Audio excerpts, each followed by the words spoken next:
In 1962, people are having a grand time on a cruise on the ocean liner Antonia Grazia. Francesca and the band provide wonderful music, so everyone is dancing except for Katie.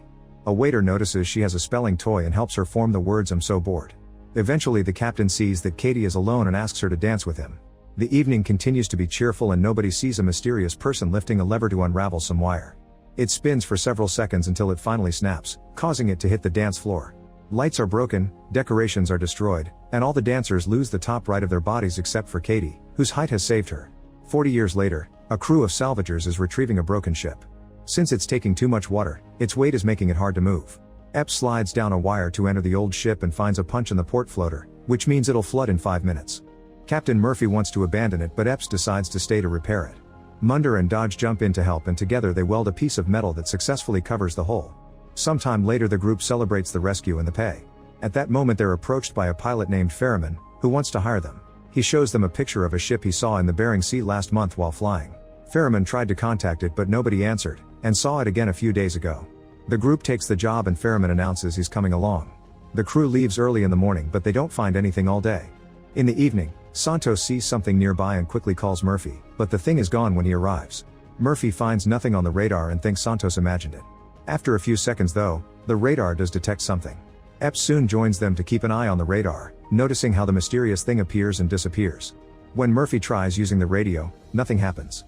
Suddenly a huge ship appears in front of them and Santos has to stop their tugboat fast. He manages to avoid a full crash but the front still hits the huge ship and the engine gets damaged. Murphy sees the name Antonia Grazia and explains it's an Italian ship that went missing without a distress signal in 1962. It's been every captain's dream to find it. Using the boat's crane, half of the group decides to go aboard to investigate while the other half keeps an eye on the tugboat. As they look around, the salvagers notice that all life preserver lockers are empty and all lifeboats are gone. As soon as they go inside, they lose their connection with the boat. The group looks around and follows a strange noise to find a pendulum clock still ticking. When it suddenly strikes time, it startles the guys. They keep moving and don't see Katie's toy moving on its own to say welcome aboard. The further they move into the ship, the more static can be heard on the tugboat radio. They never see a single body. After opening a heavy door, the group enters a lower level and the floor breaks under Munder. Epps catches him just in time but she almost slips through the hole too, so the others have to grab her legs. As she looks around Epps is shocked to see Katie in the lower room, but the girl quickly disappears. With some effort, Dodge and Murphy manage to pull Epps and Munder up without anyone getting hurt. Next the group makes it to the bridge. Sadly the compass and helm are dead and the fuel tanks are empty. Murphy takes the ship's log and Dodge is surprised to find a digital watch, which didn't exist in 1962. This means someone found the ship before them yet didn't take it. With nothing else to see, Murphy announces they'll rest for the night and tow the ship in the morning. When they return to the tugboat, Ferriman asks if they were able to discover what happened to the ship. Murphy explains they didn't and shares the story of the Marie Celeste, a ship that was also found with no bodies. Like the Antonia Grazia, the Marie Celeste traveled for miles with nobody at the helm until it ran out of fuel. These vessels are usually known as ghost ships. The crew discusses what to do with the ship in the morning. Murphy wants to tug it but Santos doesn't think their tugboat can move that much weight. They can't anchor it and can't back for it later either since its anchors are gone. Greer agrees to fix the engine so they can pull it, meaning it'll take them around 2 weeks to reach the shore. The next morning the crew goes scuba diving to check on the ship's hull and discovers that there's a big hole that is causing it to slowly sink. To make it worse, a strong current loop is pushing the ship towards some rocks and it'll crash in 3 days. The crew points out that's not enough time to fix both the ship and the engine, but Murphy tells them to do it anyway. Santos stays on the tugboat to fix the engine while the rest of the crew goes aboard the ship to assess the damage. They split the group into pairs so they can tackle different areas. Soon they discover that their radios aren't working in here. Munder and Dodge are going through a flooded lower level. Eventually they find the engine room and find it flooded as well. Greer and Murphy find the captain's room, but Murphy doesn't let Greer come in with him. Inside, Murphy finds the captain's hat and a bloodstained razor. There's also a bottle of whiskey and he decides to have a drink, but when he's about to take a sip, he's shocked to see that in the mirror he looks like the ship's captain. With just a blink, the mirror goes back to normal. He leaves the room without seeing the reflection changing again. Greer is exploring alone and discovers that the elevator has fallen. Meanwhile Epps accidentally splits from Ferriman when she finds the pool room. She gets inside the pool and notices a bunch of holes in the walls plus bullet cases on the floor. On her way up the ladder, she's shocked to see Katie again and it causes her to fall back, passing out when her body hits the bottom. It takes her a few minutes to wake up and she doesn't see her blood going down one of the floor holes. Ferriman finds her and helps her out while the blood comes out through a wall hole. The duo leaves the room as all the holes start bleeding and fill the pool with bloody water full of bodies. Suddenly Francesca's singing starts echoing in the ship and even playing on the radios. Greer follows the sound to the dining room and finds a piano. The ashtray on top of it has a cigarette with a lipstick stain that is still lit. He also sees a poster of Francesca and finds her attractive, unaware that she's watching him nearby. In the central laundry, Epps wants to check the vent. As soon as she opens it, water bursts out and starts flooding the room. The door closes on its own as the duo panics, noticing that there are bodies in the water and they're only a month old. Epps tries to contact her friends but the radios aren't working, so she and Ferriman look for another exit. They wander through different doors and corridors. Epps is desperate to leave the ship but Ferriman stops to admire an old car in the cargo hold. At that moment Epps notices something moving under a pile of mailbags and a closer look reveals a box. When she kicks it open she's startled by a bunch of rats, which quickly run away to uncover some bars of gold. They try to tell the others yet the radio only plays static, soon followed by a voice calling Epps' name and saying it's cold. The duo decides to keep moving toward the galley and Epps decides to investigate the fridge. As she peeks inside, she's suddenly startled by the hanging fabrics moving and screaming. Epps runs out in panic only to discover this was a prank by Dodge and Munder. Minutes later, the whole crew goes together to the cargo hold to open the rest of the boxes and they're excited to find even more gold. Everyone celebrates except for Greer, who thinks this has to be insured. Dodge points out that the markings have been filed down to make the bars untraceable, which means they're stolen. Munder replies that it only explains the 1962 incident, but they've also found recent bodies. Murphy reminds them that anything found in international waters is for the finder to keep, so they agree to take the gold instead of the ship. While most of the crew starts packing up the gold, Greer and Santos return to the tugboat to finish working on the engine. At that moment in the engine room, the valve on a propane tank starts moving on its own and Katie senses something is wrong, so she tries to warn Epps only to be pushed off by another ghost. Gear starts the tugboat and causes a huge explosion in the engine room. Mondo and Ferriman are nearby and jump just in time.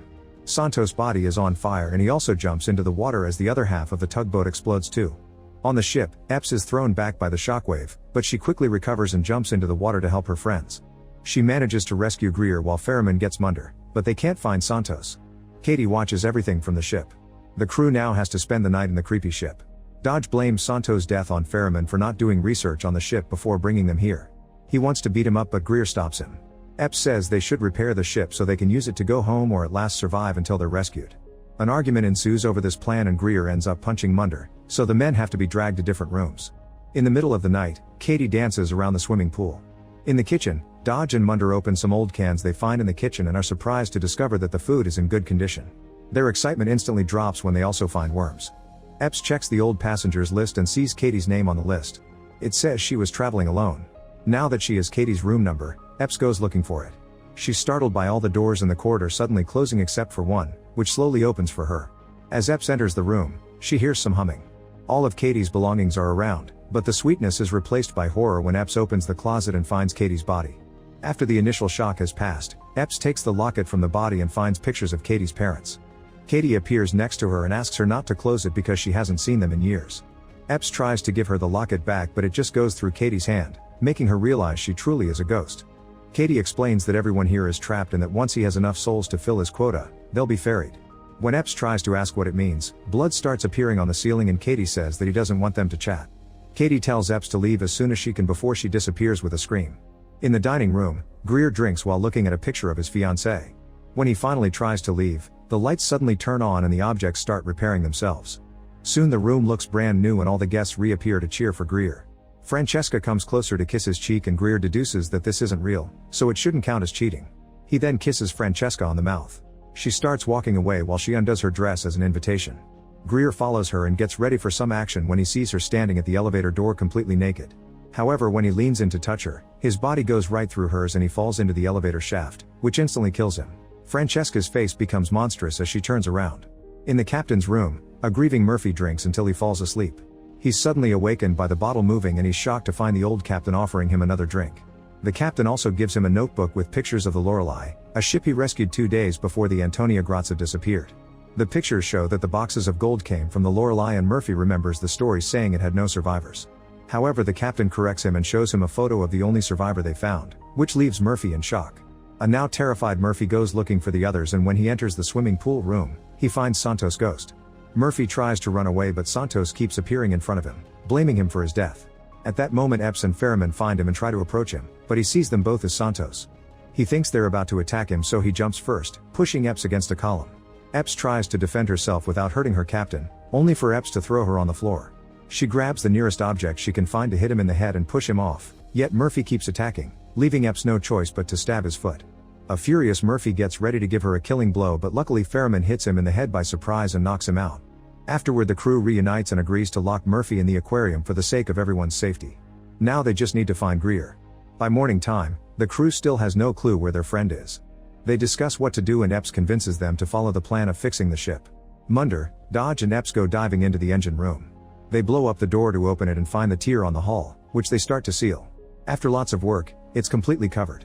Next they set up some hoses and pumps to get rid of all the water in the ship. It'll take a while, but at least the compass and helm are working again. If they keep control of the water pumping and the drift, they'll be able to avoid crashing into the rocks. Then Epps goes looking for Greer again. Katie shows her the way and Epps is devastated to find the body. Katie touches Epps' shoulder and transports her mind to a memory of what happened after they found the Lorelei. The curse killed guests and crew members in a variety of methods and soon chaos and panic took over. They started to kill each other because they all wanted the gold. It was humans who took Katie to her room and killed her there. When the last few standing men went for the gold, Francesca manipulated the leader and made him kill his team, pretending they'd be together. However, she then killed the leader with a shot to the head, unaware that there still was one last man left. The guy tricked her by kissing her and killed her with a hook before putting a mark on her hand. Epps stares in shock as she realizes that the guy is Ferriman. Remembering that Ferriman was left to watch over Murphy, Epps runs back to the aquarium, but it's too late. Murphy is already dead. Epps pointlessly hits the glass until the breakdown takes over and she collapses. In the engine room, a clog stops the hoses and Munder dives in to fix it while Dodge goes to the bridge to keep the ship under control. Epps comes in to tell him about Murphy, but before she can tell him the details, Ferriman enters the room too. Instead, she just says they need to leave immediately and that she'll go looking for Munder. She wants Dodge and Ferriman to keep an eye on each other, and before leaving she gives Dodge a gun. Meanwhile, Munder is swimming when suddenly he feels his legs getting stuck. It turns out the ship's gears are moving and bringing him in. Munder desperately tries to swim away, but the gears are too strong and soon crush him. When Epps arrives, the blood in the water tells her what happened. On the bridge, Ferriman tries to leave and Dodge immediately blocks his way, threatening to shoot. Ferriman starts taunting him with all kinds of insults, so Dodge finally opens fire to keep him at bay. The resulting nasty wound makes Dodge think he's dead, but Ferriman is actually alive. Back to Epps, she's setting up some explosives when she's approached by Dodge, who says that Ferriman is dead. Epps tells him not to be so sure and reveals she's trying to blow up the ship. Dodge hates the idea and starts arguing, but Epps won't budge. When he tries to take the detonator, she immediately steps away. A furious Dodge begins to scream and throw objects around, so Epps wonders why he hasn't asked about Munder. At that moment, Dodge transforms into Ferriman, who took Dodge's face after killing him. It turns out Ferriman is a soul that went to hell after a lifetime of sin. As punishment, he has to collect enough souls to fill ships and send them to hell. Only corrupted souls count, which is why Katie isn't valid. He offers to let Epps go if she doesn't blow up the ship, but she refuses. When she is about to set off the bombs, Ferriman makes a beam hit her. She drops the detonator and falls into the water. Then Ferriman gets in the water too and starts beating her up. However, Epps finds a crossbow underwater and stabs Ferriman's leg. As he steps back, Epps uses the chance to shoot an arrow at the detonator, which activates the explosives. A massive explosion blows up the whole ship and burns down Ferriman. Now the souls are freed from his torment. Epps swims among the falling debris and sees Katie, who guides her to safety. She says a final goodbye before disappearing with the other souls. On the surface, Epps watches the lights of the souls floating around the sinking ship and holds on to some random objects. Thankfully, a ship eventually rescues her. Sometime later, Epps is back on land. As they put her in an ambulance, she's shocked to see some officers handing the boxes of gold and Ferriman following them. Epps tries to scream only for the ambulance doors to close on her face. Make sure to subscribe and turn on notifications so you can watch more videos like this. Thanks for watching.